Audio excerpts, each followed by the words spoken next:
We have Team 5, and that's the people that take care of our athletes on site at the U.S. Olympic and Paralympic Training Center, USOPC. And we rely on these professionals because they are the best in the world at what they do. And the numbers that they gave us, none of these ideas really come from me. I put them on a sheet the way that we think it works for us in Greco. But 3 to 5% above competition weight during tapering. If you are beyond the 5%, they say it's a guarantee that it's going to hurt your performance. Now, how long's your taper? Well, most tapers are maybe 6 days. It depends on your age. Now, again, the older, the more mature athlete you are, the longer your taper is. The younger you are, the less your taper is. Could you talk about taper a little bit more? I'm a high school kid getting ready for districts. What is a taper for me? Most of the time, first of all, it's a drawdown in intensity. We're taking the intensity part off. We're definitely decreasing load. The load that you were carrying probably in early to mid-January might be the highest load factor you have in the periodization part. But by the end of January, there should be some shorter practices going on there. It's almost a recovery to the body and the brain. I mean, when you take a practice, I used to, because of so much learning I was getting done and all the different things of weight management and everything that we had to do, we were running 2.5-hour practices in November. But December, we were cutting those down below 2. When we get into January, the intensity goes way up. But now we're drawing that back to 145, maybe to 2, right? But by the time we get to late January, then we're trying to get everything done in an hour and a half. By that time, my high school coach taught us that you didn't add anything new in late January or February. The hay was in the barn. Whatever you were going to teach that year, it was taught. And your time to add to it had already come and go. So that was one of the big things. And so tapering down, we know that we're going to decrease the efforts. And Mike, you bring up such a great point here. Isn't it amazing when we think of performance and weight management that I have athletes that actively work on their taper. I mean, actively work. And you and I have talked about it. Sometimes the degree of self-taper, and that's a whole different story. But when it comes down to tapering by their individual plan that they have down, let's say it's 7 days. So we're drawing down for 7 days, and we know that. But yet, if we're overweight and we're badly overweight, the amount of effort that you're putting out the night before you wrestle, that has nothing to do, it doesn't even look like a taper. It is the antithesis of a taper. So if we're doing this thing where we're saying, well, we've got a taper, and we do, because we should, right? Team 5 is telling us, this is what your taper looks like. We're going to output this amount. But when we're outputting less, then we know we probably need to do what they call live low. And that's live on a lower calorie intake, live lower on, when do you put the food in? Do you eat at 10 o'clock at night and then lay down? Probably not, right? Probably not. So, what you're doing is you're really honing in your timing, your scheduling of what you're doing, but you're limiting yourself in the amount of activity you're having in that time so you can bring your body down. Now, one of the things I just picked up this year is sprint about every other day. It doesn't have to be long. Okay. But sprint, again, I'm learning more about this, but sprint is the first thing to go. So when we talk about tapering, again, if I was just to train really hard and stop for 14 days, there'd be a decrease in performance probably, right? But if I taper down properly in those last 7 days, last 6 days, whatever the taper is, and I taper down properly before travel and get ready to go, then now but somewhere in there, you got to sprint. And the sprint might be, 6 30-yard sprints on a mat. It just has to be sprinting. because that rapid pace, the firing, the neural firings that we're going to do, those are the first ones to fall off. So again, physiologist, if I've made a mistake in that, call me up, teach me, because I want to learn. Okay. But that's what we went over at Team 5, and we kind of held to that. And honestly, I think that, again, our athletes perform very well in Canada, and hats off to those guys for all the efforts and work that they did to make that happen. So who knows? Every little thing matters, right? At that point, everything matters. So again, if it's +5 loss in weight, performance suffers, and it doesn't matter. I've had young athletes look me in the eye and say words like, I cut weight really easy. Okay. That doesn't mean that you can come in 7% overweight at 130 and somehow think that you're going to draw that much weight off.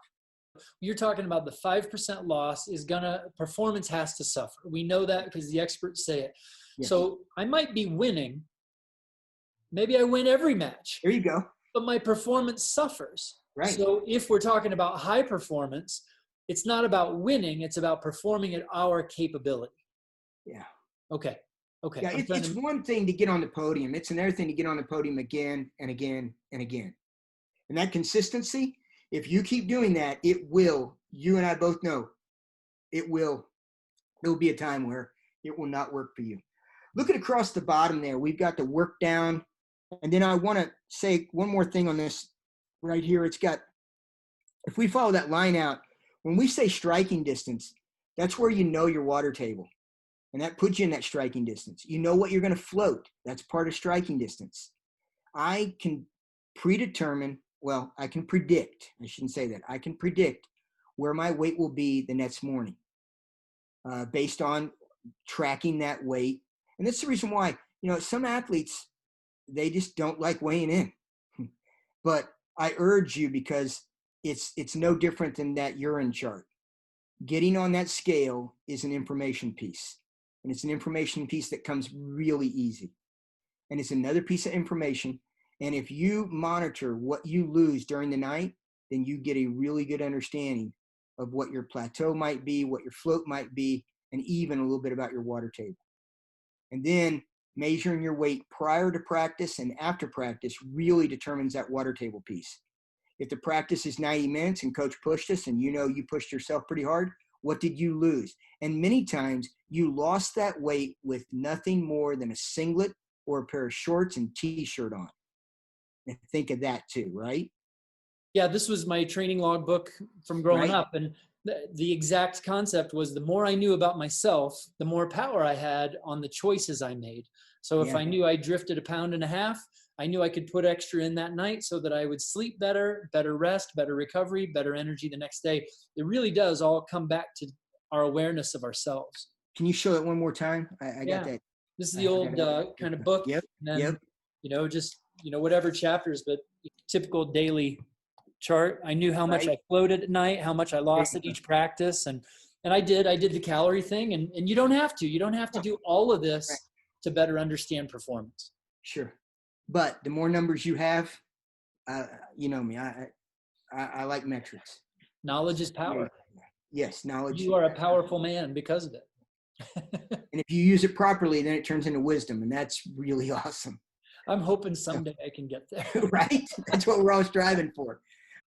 So you get that first weigh in, but 20 minutes prior to the time you have to weigh in, make that your deadline. Do not make the deadline. If the weigh-in is 8 o'clock, do not make your deadline 8 o'clock. Make it 7:40, please. I know that my hair is turning gray, and I'm losing my hair. So a lot of it has to do with athletes that push that envelope a little bit. And then here's the deal: if you can, I watch so many athletes that do this right, and they take that weight off, and then they go over and they just chill. They walk into the weigh-in. They go over and check their weight. They're on. Now, the guys that do it in the morning, I like that too. You and I both know there are guys that want to get it off the night before and then sleep. But there's a lot of guys, I didn't like sleeping dry. Mm-mm. And so when an athlete tells me they're going to do it in the morning, I got no problem with that. Now, coach and athlete need to make sure they're up, right? When we get up, we take care of it. But if you can sleep now, if your sleep is cut because you're too anxious because of your weight, then you probably should look at taking off the night before and dealing with whatever you got to learn how to sleep dry. Then it may be easier to sleep dry than it is to sleep anxious. It's about stress, right? I like how you talk about the stress recovery piece. If I'm stressed about this pull, if I'm not sleeping well, or if the next morning I'm stressed about pulling it off the next morning, the more stressed I am, the more cortisol my body produces. That's it. That limits my testosterone. So now I can't have the high performance because of the stress. It's crazy. Cortisol is another one of those chemicals we talked about within that leveling, right? So it's part of the levels that we've got to maintain, and they are so deep. Crazy. So you make the first weigh-in. Then what do? You immediately refuel, whether it's Pedialyte, whatever you have everything purchased and ready to go. If you need something on World Team, we're going to go get it for you, okay? It's going to be there for you right as you come out of that. Again, I would urge you not to put down super cold drinks or anything. I think that, I've seen terrible cramping before. And so, and maybe it didn't have to do with that. Maybe it was something else too. We know that's pretty complicated. Fuel during competition, small portions frequently. Our team 5 people they've always got the snacks out. They've got the right snacks. You get done with a match, you come back, you get your cool down. Right after cool down, you put a little something in. They're just awesome to work for our athletes. So then the competition, throughout competition. And then you know what your night plateau is in between the weigh-ins. And that's another thing. The plateau gets a little deeper now. What does your plateau look like after you made weight that morning? Now you're about to rest the night after. So, is that plateau different than your normal plateau? And quite often it is. We know that. So be aware of that. And sometimes it's positive, by the way. I have some athletes, it's very positive. So then you do the exact same thing. You do the work down either the night before or the morning of, and then you leave 20 minutes before you get on that accurate scale. But you find an accurate scale to check your weight before that 20 minutes. We will go to great lengths to make sure that we're on an accurate scale prior to the scale. A lot of times scales are open, but we've been places where the scales are not open. And so you have to have plan B then. And so keep that in mind. And then obviously refuel after that one and then right back through it. So what we want to talk about real quick is the triangle. And down here, you got personal coach. So what this model is based on is the communication triangle that we use in Greco with our athletes and their personal coaches. To a personal coach, it might be they take the place over here of national team coach, and then the where it says personal coach, that would be the parent, right, of that younger athlete, that U15 athlete maybe. Okay. So this communication should be shared across the triangle. The athlete knows what the expectations are because he was a part of the process, or she was a part of the process of making and designing this weight drawdown plan. How important is that? Well, I think it's, again, when was the last time you went to an organizational seminar of any kind, athletic, coaching, business, that did not talk about ownership, owning the product? If you don't own the product, if the program is just handed to you and you don't take ownership, I think that's a part of what goes wrong with each of these plans. So I know that as younger athletes, we're developing, so maybe they don't know how to do this yet. So that's what I'm saying. This triangle is very important. This triangle almost goes away completely by the time they're in that elite group, right?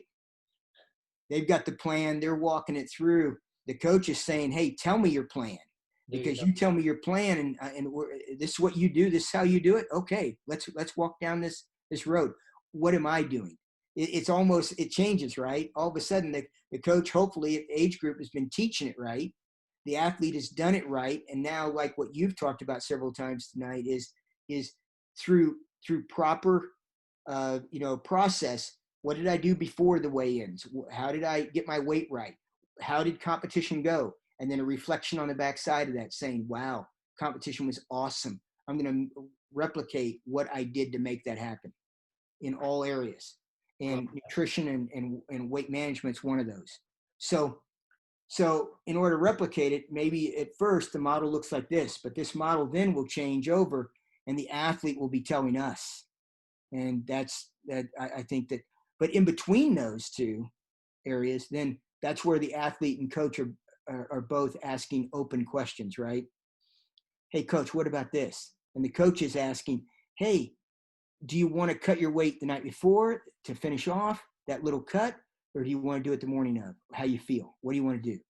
And then try it. And try it at competitions that aren't the world championships. Okay. So measure that out. Like you said, try it at practice first and then work into some competitions that might not be as important. You know, 6 years here in the coach education position with different coaches that have come in and out on national teams, this has always been a common thread. There's always a couple of athletes at the elite level that struggle with this process. Right. And if they weren't struggling with this process, again, it reduces so much of the stress that their performance can go through the roof. Right. Absolutely. And again, the bottom there says it. Everyone has veto power. If the athlete says no to this plan, then what are we doing? Don't try to follow it down. Okay. And if a coach says no, the athlete and, that personal coach knows that athlete best. And if that personal coach tells us no, then we're going to listen. Okay. That's awesome. So everybody should have their ears up. So again, training is everything. So from this one is just camp to competition plan. So we've got volume, intensity, and performance. And you talked earlier, you asked the question, what does it look like to taper? Well, look at that volume chart. That volume tells us we've got volume high during the backside of preparation and right before we get into pre-competitive. Intensity stays really high through pre-competitive, through competitive. On the backside of the competitiveness, right before championship time, we let that arc drop. So the arc is dropping in intensity and the arc is dropping in volume. But what is not dropping? Hopefully, the arc in performance is all going up. But that also requires more sleep opportunity. Team 5 tells us that if you want 6 hours and 10 minutes of sleep, you have to have a sleep opportunity of 8. Wow. So when people start talking about, well, I want 8 hours of sleep, well, then don't lay down at 11 and think you're getting up at 7. Okay. Because that's 8 hours of sleep opportunity. But if you want 8 hours of sleep, now we're talking about you're going to be in bed at 9:30 to get up at 7. There you go. So just, think that through as well. Okay. Work the culture daily. So this is the last parts that I've got. The weight loss general program, general plan that we got from Team 5 looks like what's in that light green there. At 55 kilo. Now check this part out. I always find this to be interesting. 55 kilo, 6 to 8 weeks out is at the weight class above. Okay. Go down below. You're almost at the weight class above. Go down below. You're almost at the weight class above, or you're a little above the weight class. Go down below, a little bit more above the weight class. Then once you get to 77, it starts going the other way again, right? Now, 87, that's the bigger gap. So you're not quite. If you come in 8 weeks out and you could make weight at 97 kilo, we have a problem, probably, right? 97 kilo, you're looking at that 106.7 right in that area, right? And so obviously at 130, those guys can put on the weight, but we really want to keep them under that 143, 145 area, right? That's good. So that's that first thought on that chart. And then when you get down now from what we talked about before, within 2 weeks, you should be below 5%. So that's why that's in that 4 or 5 range. Okay. Let me move this. It's in the wrong spot. Okay. So 2 to 3 weeks out, you're at that 5% and below, right? Yep. 1 to 2 weeks out, now you're at 3% below. So anything on that chart, Mike? Yeah, I love it. This is great because this gives us the ability to say what the drawdown looks like by percentages, by weights. This is great. Now I want to throw this out. This is designed for senior level athlete. Some of these athletes use, water loading techniques and stuff that they've used over the course of years. So when you are first starting, I would urge you not to try to use these numbers. Try to use a number a little bit more conservatively, maybe. Is that what you think? Yeah, absolutely. Okay. And Until you especially, get good at it, leave the training wheels on a little bit. there you go. Okay? It's not going to hurt. Right? Over on the right there, you're seeing a document that we're working on that, all the athletes use their phones. The phones is always on them. So if we can do something with the phone, it kind of helps. Just a screenshot that I took of what we were looking at in general on a couple of things. So up top, it has the overall 6-week plan. And you could make a 4-week plan. It's whatever you have. So I'll give you an example. This year, we were really looking forward to 2020 and what we were going to do at age group. I know that you and I have had several late nights, me being excited about what we were getting into, And we were looking at getting our cadet world team on April 24th. We were talking about competing them August 28th. That was going to be 4 months, 1 week, the time that we were going to get with them. I mean, 3 years ago, we had 28 days between end of competition for trials to the date that we started the competition. So that was one of those things that, we had so little time. It was, okay, you guys ready? And then we went. And honestly, one more plug on that. Half of our guys did not have a current U.S. passport. Ooh. Now, please, ladies and gentlemen, if you are coming to the World Team Trials, let's plan on winning it and let's get a passport, okay? That's a little stressful turnaround when you got to do it fast. It added stress to it. It also adds money, parents. It also adds money. To get them expedited, I suppose. So then you look at what we were looking at junior-wise even. We were talking about getting our second finishing the qualification for that team. Those trials was going to start in Vegas on the 24th, 25th of April, but it was going to, that second phase was going to be at Spear Institute in Ohio, and we were going to finish that up the last day of May. So just coming up here, right? And we were going to get that team at that time, and that was going to give us 3 months, 1 week. So another good turnaround time, even with a dual stage qualification. So that was, we had really done some neat things that I was looking forward to this year, to get more time with those athletes with our great coaching staff that across the country, we've got so many volunteers that come in and out that work with these athletes. And then you add in their personal coaches that got them there in the first place. I mean, that's a very powerful group. So we were going to put those guys together. In 2019, one thing to look at in weight management that's really important, probably one of the worst scenarios. I told you 2 great scenarios that we were looking at this time. A bad scenario happened in 2019 with our U15 team. They qualified for the team on April 13th. The Pan Ams that year went off November 1. Oh, so there was 7 months, 2 weeks between those two. Now, it would have been great to have time to work with those athletes. The problem is we're talking about U15, a prepubescent male that has a size 10.5 shoe and he weighs 107 pounds. He's not weighing 107. Of growing 2 inches and putting on about 13, 14 pounds, wow. Legitimate pounds, right? Yeah. I mean, I was shocked that the athletes that did make it, and so grateful to the athletes that said, hey, I just can't do this. I can't make that weight. That was smart, right? It is. They could have been like a lot of wrestlers and pretty bullheaded about it, and we could have had a lot of weight management disasters.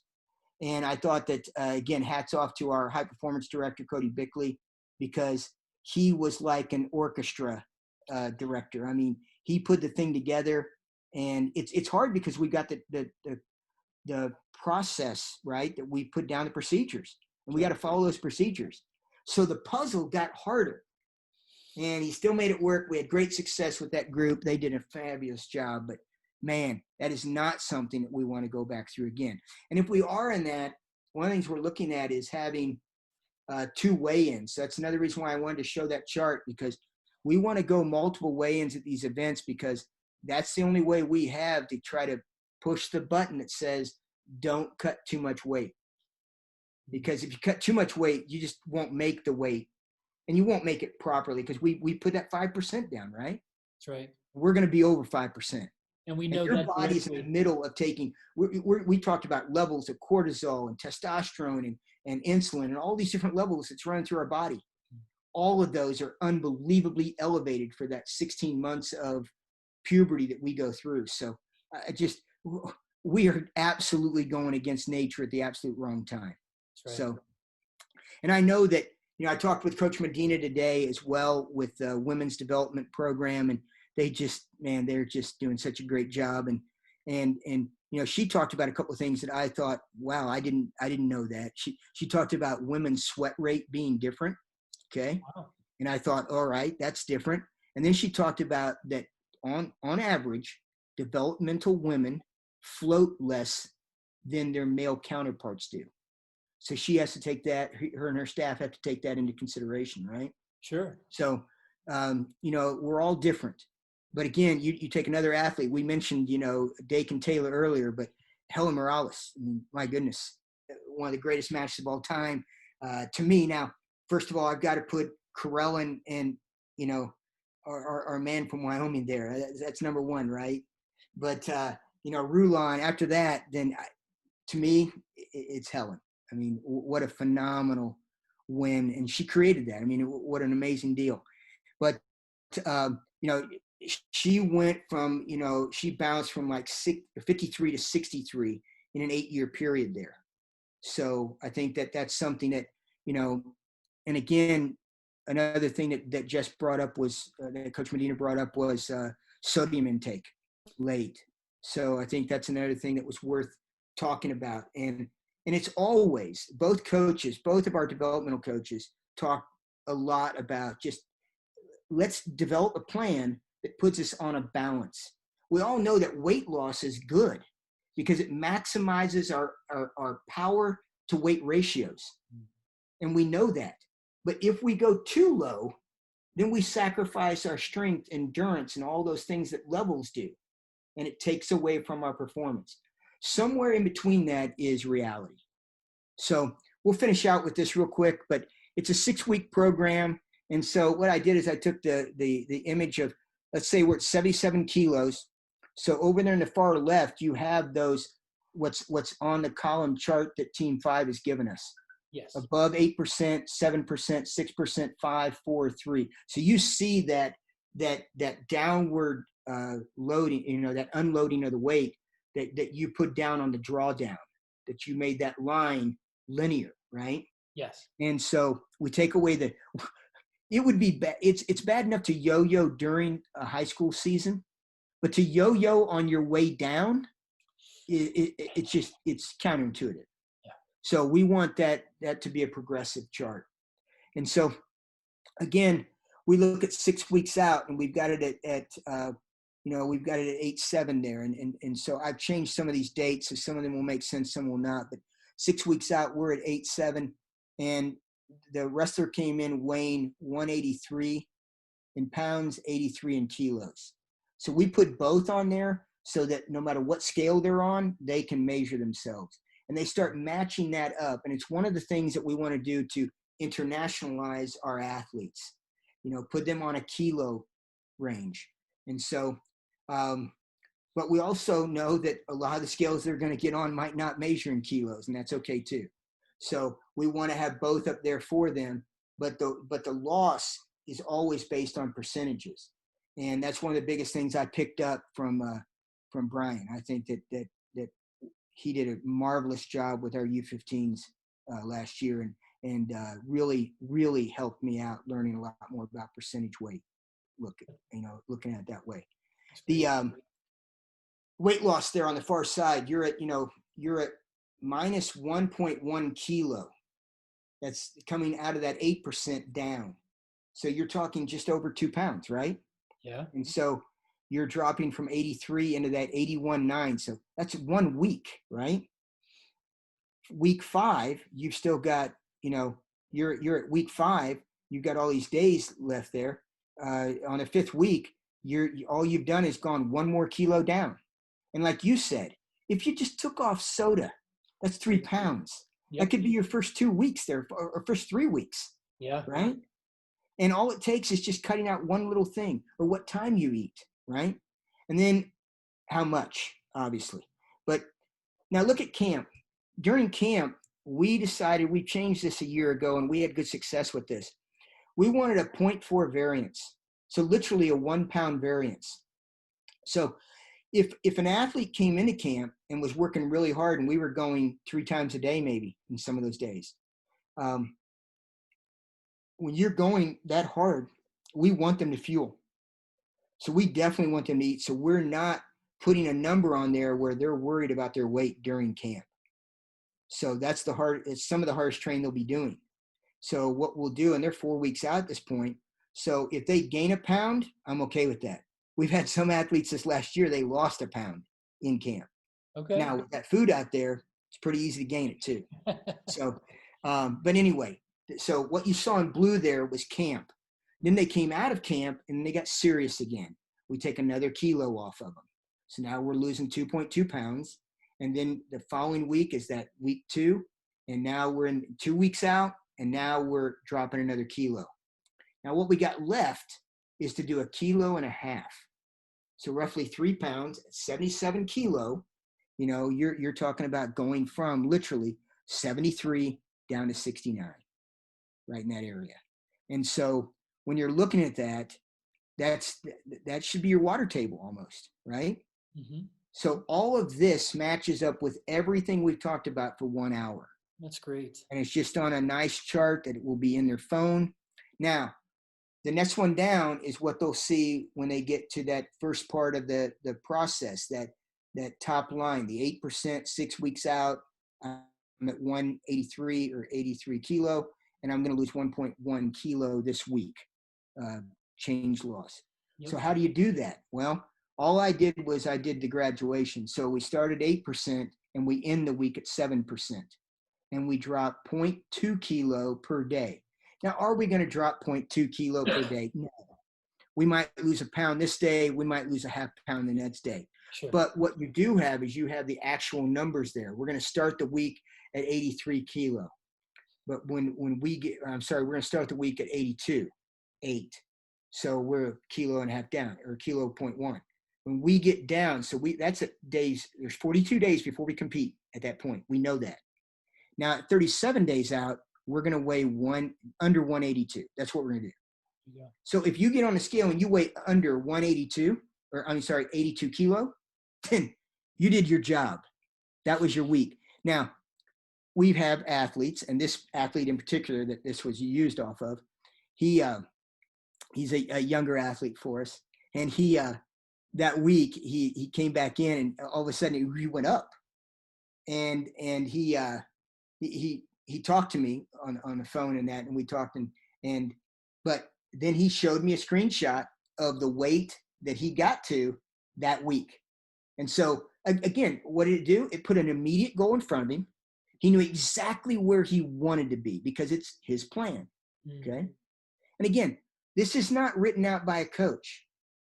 It's written out at a younger age. It's written out by a coach, and then it's presented to the athlete, and the athlete says, and I think that'd be a little rough. Can we change that? Or I don't want to fly dry, so I want to go down in weight to go up during travel internationally. That's another thing we do all the time too. So, but that's all based on the athlete. So let's get down to that last week. What's the last week look like? So now we jump down to where it's comp week. After 6 days, we're going to compete. We're 6 days out now. So 5 days out, we've got our weight at 78.4. We know we're going to lose 0.01. Why? Because it's travel day. So we don't want to fly dry. Mm-hmm. So what we might do is we may watch our diet, watch our intake, but we're going to put water in. Because as you know, and everybody knows, travel takes water out of us. It's the airplane ride sometimes 8-10 hours. And the recycled air, it's very dry. They're trying to put moisture into it, bring the humidity up, but it's not enough. And so Those are things that we don't worry about weight loss on those days. If it's a travel day, that's a bonus. So all we're saying is we would like your target to be at 78.3 on landing. So what do a lot of athletes do? They take their weight down to 77.9. That way they can eat and fuel on the plane, nice, but yet hit that target, because they know that's where they want to be, right? And then finally, on days 3, now we're in country and we're getting to business. We've gone from preparation phase to readiness now. And in that readiness, we want to get to that striking distance. If we land and we're not in striking distance, we got a problem. So we should almost be in striking distance before we get on the plane. Depends on the person, but that's their plan. So again, this is just one plan, and it's totally flexible. All we want to show is the linear approach if you do it out long enough. Because otherwise, it's kind of like getting body locked and driven to the edge, and right before you go out of bounds, you decide to go for a big throw. That normally doesn't turn out good. Did you watch all my matches? But I think that's the same way that this is too, right? I think that if we wait until it's too late, we've got some serious work to do, and that work might not allow us to recover properly. So, and then comp day, we make weight. We always make weight. We never not make weight, right? So, an awful lot to this.